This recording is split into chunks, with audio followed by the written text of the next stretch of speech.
Humanity finds itself at perhaps the most exciting and challenging juncture in its history. When our early ancestors traded their nomadic ways for fixed addresses, they presumably initially allowed their waste products to fall wherever they were produced, and they took freely of game for food and trees for energy.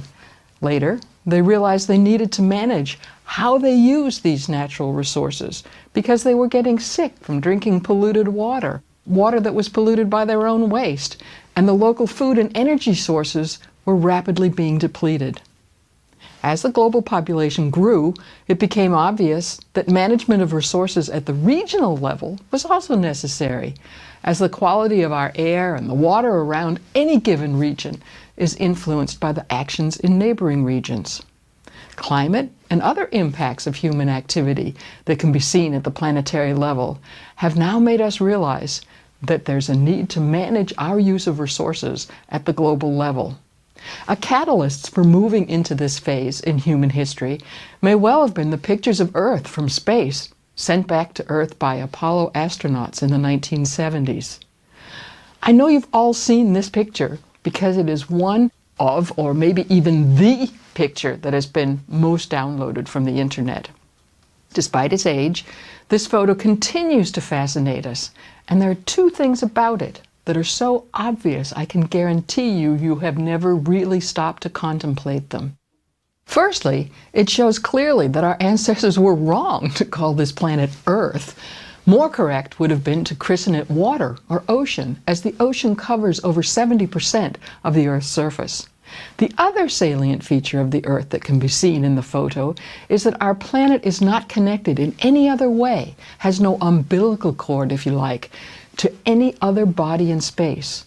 Thus, this picture provides proof that once we've used the natural resources upon which we are dependent, those resources will not be replenished.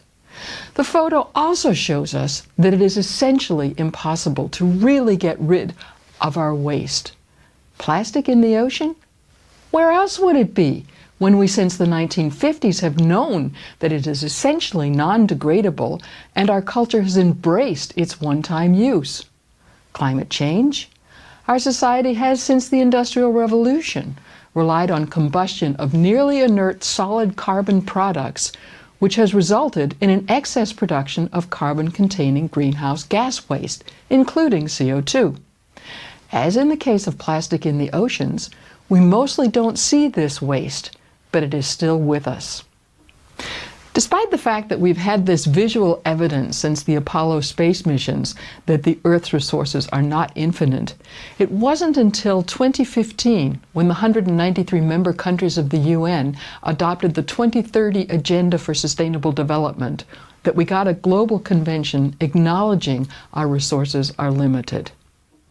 A possible explanation for the long gap between having evidence of resource limitation and its acknowledgement in the political arena might be that once you acknowledge something is limited, you then have to begin to consider how that something is going to be shared. The Sustainable Development Goals, or SDGs, are a part of the 2030 Agenda, and they can be seen as a vision for how we want to share the Earth's resources among what will soon be 9 to 10 billion people, all with a right to development. This makes the SDGs relevant for every person, country, and company on Earth. I met with Mogens Lykketoft, a Danish member of Parliament and a former foreign minister for Denmark, who was chairing the United Nations General Assembly when the SDGs were adopted. I asked him how he views the SDGs in relation to earlier global development goals. Mogens, you sat at the head of the table when the SDGs, or Agenda 2030, was adopted. So of course that makes it something very special for you. But is there anything really special about the SDGs or the 2030 Agenda? Well, the United Nations has defined many good agendas for the world. But this is the most comprehensive one we ever saw, realizing that we should not only, of course, continue the fight against extreme poverty, as we fought so good in the first 15 years of this century, but we had to combine it with much, much greater attention to the limitation of global resources and a more fair distribution of global resources. And that is actually what the 17 Goals for Sustainable Development is about. It's about both social, economic, and environmental sustainability. And what about the process? Was it different in arriving at the goals? Was there anything different about that compared to earlier agendas or earlier agreements? Very much so. I think it was the first time in UN history we saw such a strong participation from the civil society. And my strong impression is we would never have gotten such a strong, even revolutionary global agenda adopted only through the work of 193 governments. If it hadn't been for at least 8 million people from civil society participating in the preparations for this, we would not have had nearly as ambitious agenda as we have now. You mentioned civil society there. I've noticed, and it's really a good news, that very many companies are also picking up on the SDGs. But rather often we're seeing that they're saying, oh, 17's too many, we can't deal with that. So they pick out 2 or 3 they think they're good at and really try and profile themselves with them. What do you think about cherry picking? It's important that every agent, every party in this discussion realizes the total interconnection between the goals and the necessity to move forward on all goals at the same time. But of course, there are companies who have special qualifications on special issues, and it's very important actually that together with the civil society we have a very strong business community now arguing for higher standards and higher national ambitions in order to push forward the technologies and products we need for fulfilling this great agenda.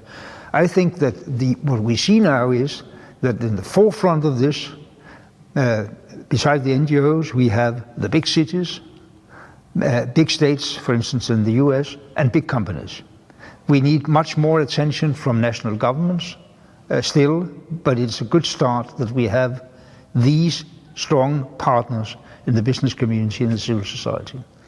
Mogens, I know it's impossible to look into the future, and I'm not going to ask you to be a soothsayer, but how important do you think it is that we make these goals, that we achieve these goals? It's really existential for humanity. Existential.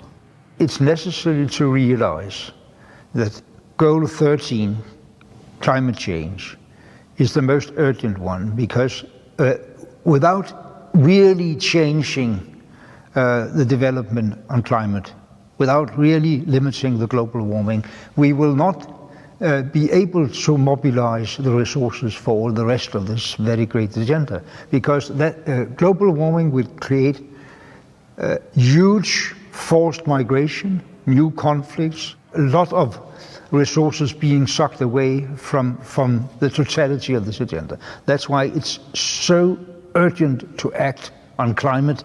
In doing that, we'll be able to make progress on a lot of other issues on this agenda as well. Thanks very much, Mogens. It's a great honor to be able to speak to you about the SDGs. Thank you very much.